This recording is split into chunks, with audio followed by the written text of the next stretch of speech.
RCN. Le son de la différence.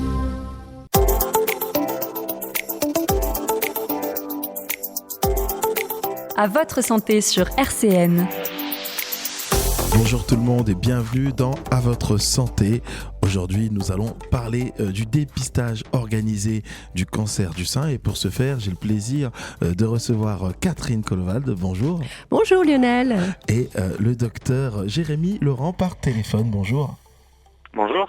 Alors, docteur, de quoi parle-t-on ? C'est vrai que chaque année, on en parle, mais pour les néophytes, pour nos nouveaux auditeurs, de quoi parle-t-on lorsqu'on parle de ce dépistage organisé ?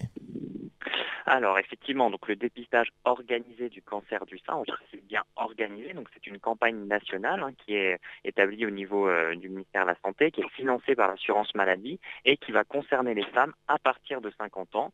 Et ces femmes-là, qu'est-ce qu'elles vont avoir en fait concrètement ? Elles vont recevoir une invitation donc par l'assurance maladie à faire un dépistage, c'est-à-dire une mammographie dans un cabinet de radiologie.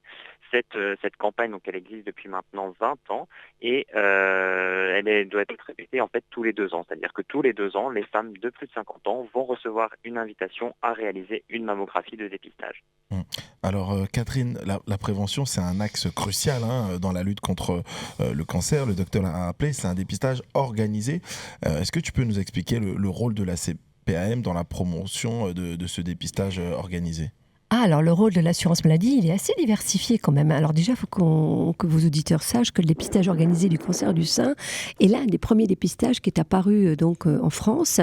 Et la caisse primaire de Meurthe-et-Moselle a été caisse pilote pour sa mise en œuvre en 1995. Donc c'est pas d'aujourd'hui qu'on parle de ce fameux dépistage. Presque 30 ans. Oui, voilà. Et oui, c'est oui. Et on en parle et c'est tant mieux. Alors on a des taux de participation qui, depuis la crise Covid, ont tendance un peu à stagner. On était bien montés ces dernières années. Et là, on stagne, on redescend un peu dans certains départements, d'où l'importance justement d'en parler et d'accompagner nos publics vers ce dépistage. Alors nous, notre action est très diversifiée. C'est des rendez-vous comme ce matin, Lionel, où on vient en faire la promotion avec le CRCDC.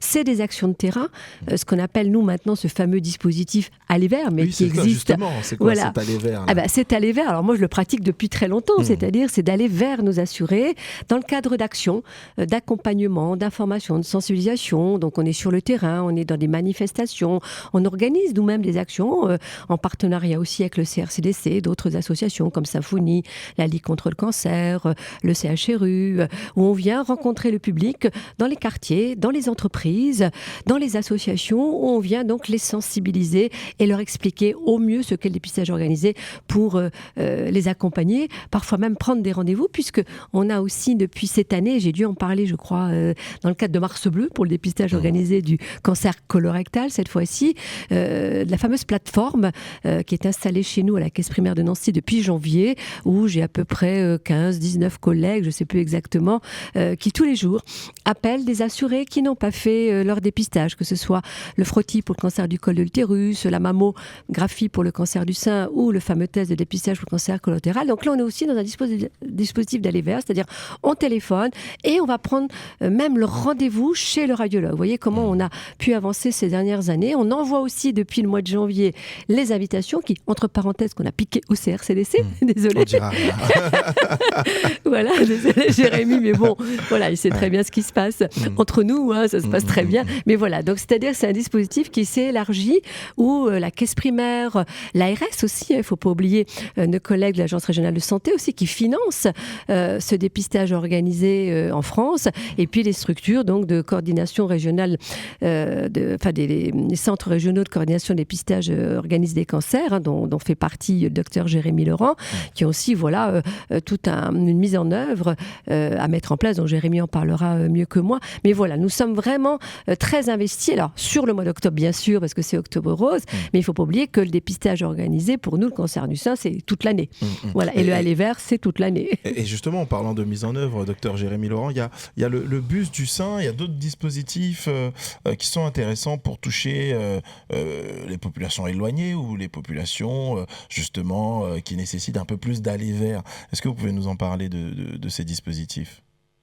Oui, alors effectivement, comme Catherine l'a rappelé tout à l'heure, on a été également recentré sur ces missions d'aller vers, c'est-à-dire qu'on voit que depuis quelques années, effectivement, la participation à ce dépistage a tendance à stagner, voire même un petit peu à diminuer. Et on s'est dit, il y a certaines femmes qui n'ont jamais participé à ces campagnes de dépistage, ou alors une seule fois, et on sait que c'est pas ça qui est important. Enfin, ce qui est important, c'est de participer régulièrement, et c'est comme ça qu'on arrive à trouver des cancers. Et donc, du coup, on a développé effectivement ces allées vers. Donc, on va, avec Catherine, la CPM, on va dans les quartiers, on va discuter auprès des femmes pour leur expliquer concrètement ce qu'est la mammographie. Et puis, on essaie de trouver aussi parmi ces personnes-là des relais, des personnes qui vont en fait parler des dépistages en l'ayant eux-mêmes vécu, en ayant fait une mammographie et qui vont pouvoir justement amener ce message à ces autres femmes qui sont un petit peu dans le refus de soins, dans le déni, qui n'ont pas envie de savoir ou qui ont peur, qui ont des a priori.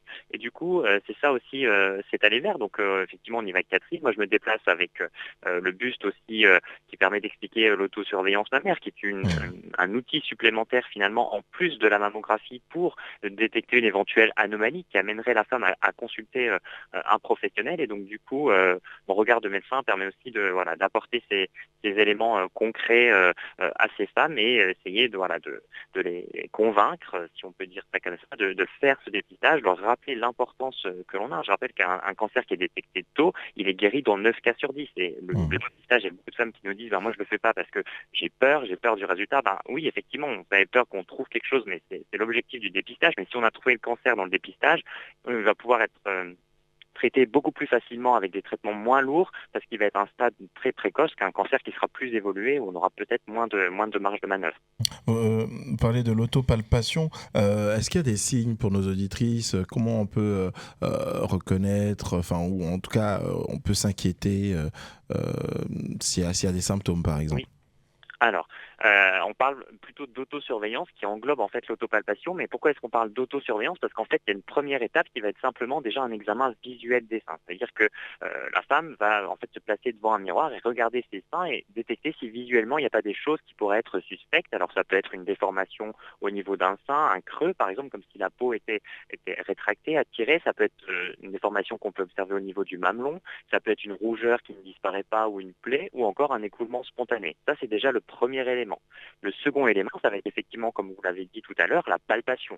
Donc là, il y a des étapes particulières à respecter. L'idée, c'est de vraiment palper toute la glande, tout le sein pour ne pas laisser des zones non palpées et de palper également les aires ganglionnaires. Là, on peut trouver des ganglions. Et qu'est-ce qu'on va chercher finalement à cette palpation? Ça va être une boule, une masse, quelque chose de dur ou de douloureux qui serait finalement anormal. Ce que je veux dire par là, c'est que l'idée de l'autosurveillance, c'est que la femme répète cet examen régulièrement, on dit généralement une fois par mois, après la période des règles, et que si jamais il y a quelque chose qu'elle détecte à cette autosurveillance qui lui semble anormal, qu'elle en parle tout de suite au professionnel de santé. Donc ça peut être son gynécologue, mais ça peut être aussi sa sage-femme. Les sages-femmes font aussi beaucoup maintenant de suivi gynécologique. Ça peut être le médecin traitant pour que lui, le médecin, le professionnel de santé, fasse aussi un examen clinique et prescrive des éventuels examens complémentaires. Je tiens à rassurer également les femmes, c'est pas parce qu'elles ont palpé quelque chose dans le sein que c'est nécessairement un cancer. Il y a beaucoup de choses qu'on peut palper dans le sein. C'est une glande, quelque chose qui est vivant, donc ça peut être un kyste, ça peut être quelque chose de totalement bénin, mais ça, c'est les examens complémentaires, on va dire, qui vont permettre de trancher sur l'aspect malin ou pas de la lésion. Mais ce qui est important, c'est que la femme en fait connaisse son corps et soit capable de détecter une éventuelle anomalie, quelque chose qui lui semble anormal, et à ce moment-là, hop, ça sera le point d'alerte, le point de départ, on va dire, qui va amener à la consultation chez le professionnel et après à la suite prise en charge. Catherine, vous travailler avec la CPAM, tu as l'habitude d'aller vers d'autres partenaires, parce qu'on parlait de ce niveau de participation qui reste bas. Tu interviens avec les écoles, tu interviens avec des professionnels en dehors des professionnels de santé. Est-ce que tu peux nous donner un peu un patchwork de ces partenariats et puis aussi quelques dates à venir? Alors oui, nous sommes déjà mi-octobre, donc on a déjà fait nous beaucoup d'actions. Alors il y a juste juste un petit message aussi, parce qu'on parle des enfants. C'est vrai que le dépistage, ça peut surprendre. Hein, on intervient là prochainement au lycée Charles de Foucault à Nancy. On va intervenir aussi au lycée Stanislas. Voilà, le dépistage organisé, tel qu'on l'explique, concerne les femmes de 50 à 74 ans qui vont recevoir notre invitation, la fameuse invitation que l'assurance maladie envoie maintenant depuis le mois de janvier, qui permet de faire cette mammographie offerte tous les 2 ans. Mais nous, il est important, voilà, de sensibiliser même les lycéens, les étudiants, parce que voilà, ils vont connaître ce dépistage, ils seront confrontés à un moment donné dans leur vie. Mais c'est aussi pour nous, comme on disait avec Jérémy, des ambassadeurs. C'est-à-dire que ces jeunes-là vont aussi pouvoir porter la parole à leurs parents, à leurs grands-parents, au voisinage, quoi. Donc il est important dans la dynamique d'aller bien sûr vers les assurés concernés, mais aussi de pouvoir élargir notre communication auprès de tous ces publics. Donc c'est vrai qu'on a des actions encore très diversifiées cette semaine et la semaine prochaine, puisque voilà, nous allons voir des lycéens, des étudiants. Nous sommes demain sur Lunéville au quartier Niederbronn pour sensibiliser avec la ZAL, une association très dynamique sur le Lunévillois, donc des femmes qui vont organiser une petite marche sur le quartier. Nous sommes aussi vendredi matin à la MGC Nomade. Alors il y a aussi des partenaires qui seront là l'après-midi, puisque la MGC Nomade avec la ville de Vendôme organise tous les ans une action Octobre Rose avec beaucoup d'ateliers aussi autour du bien-être. Franchement, j'invite vos auditeurs à venir nous rejoindre vendredi à Vendôme, parce que je l'ai faite l'année dernière. C'est vraiment super bien organisé. On apprend beaucoup de choses, voilà, sur du maquillage, des produits. Enfin, c'est très très intéressant parce que voilà, c'est vraiment la santé et le bien-être. Et puis on a voilà aussi d'autres actions. Il y a aussi une action très intéressante qui va avoir lieu à la fin du mois avec la régie de quartier de l'Axou, qui va fêter, je crois, ses 20 ans d'existence. Je me trompe peut-être, désolé la régie si je me plante. Ouais. Mais voilà, on sera aussi présent. Donc ça se passera aux provinces.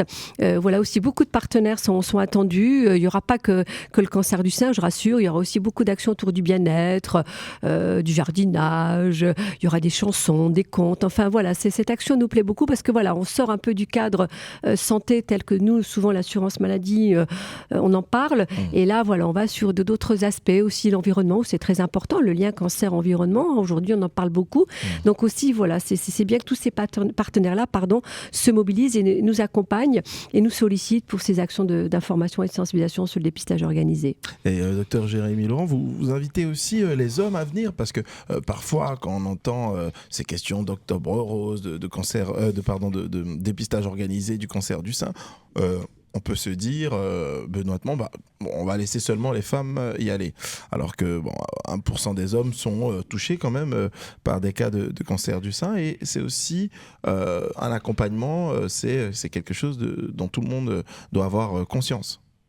Oui, tout à fait. Effectivement, toutes nos actions que l'on fait sont ouvertes bien évidemment aux hommes. Et comme vous l'avez rappelé, Lionel, effectivement, le cancer du sein touche aussi les hommes. Donc c'est une toute petite proportion des cancers du sein. C'est 1%, mais ça existe quand même et il faut effectivement le savoir. Donc comme ça touche finalement un nombre peu important d'hommes, il n'y a pas ce dispositif de dépistage organisé qui existe, mais ça va, la découverte se baser essentiellement sur la palpation.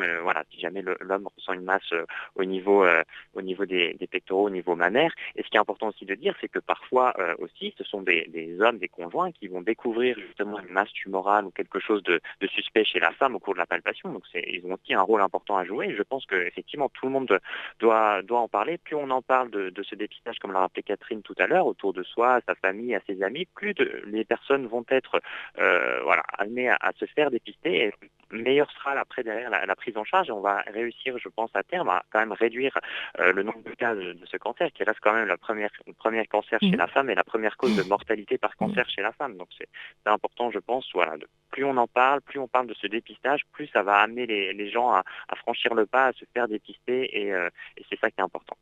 Merci beaucoup, docteur. Merci beaucoup, Catherine. Alors, Catherine, on va te faire un petit hommage. C'est la dernière avec toi à votre santé, en tout cas avec toi dans ce rôle. Ça a été un plaisir pour toute l'équipe, toute l'équipe de RCN. On te remercie pour la qualité de tes interventions, pour ta pédagogie, ta patience. Et je pense qu'aussi, au nom des auditeurs et des auditrices, je peux me permettre de te remercier pendant toutes ces années. on a pris énormément de plaisir à travailler avec toi et à t'inviter sur cette antenne.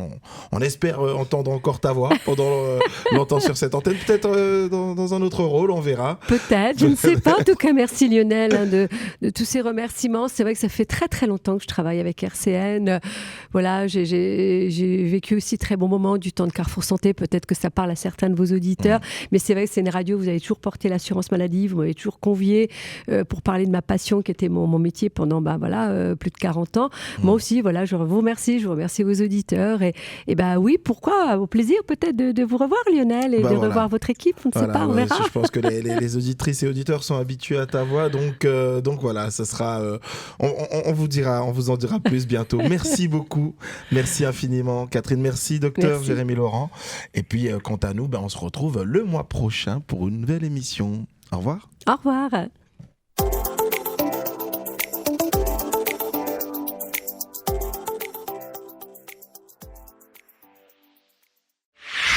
RCN, www.rcn-radio.org